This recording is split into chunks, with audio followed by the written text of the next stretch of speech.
آپ ان کی بےغیرتی دیکھو، ان علماء کی جو اپنے آپ کو محراب و منبر کا وارث قرار دیتے ہیں، کہ ناجائز طور پہ بنی ہوئی مسجد جو مسجد زرار ہے اس کو مسمار کرا کے دوسری جگہ شفٹ کرنے پہ تو اسلام خطرے میں ہے، اور ان کا اسلام اس وقت خطرے میں نہیں ہوتا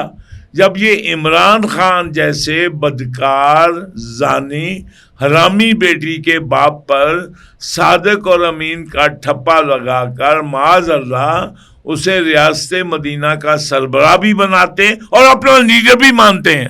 یعنی وہی فضل الرحمان جس کو وہ ڈیزل اور وہی اچکزئی جس کی وہ گھونگھٹ بنا بنا کے نقلیں اتارتا ہے، یہ اب اس کا جس میں پنجابی کے اندر چگا پڑھ کے اس کو لیڈر مان. لعنت ہے. اور یار ان کا اسلام اس وقت کدھر گیا تھا؟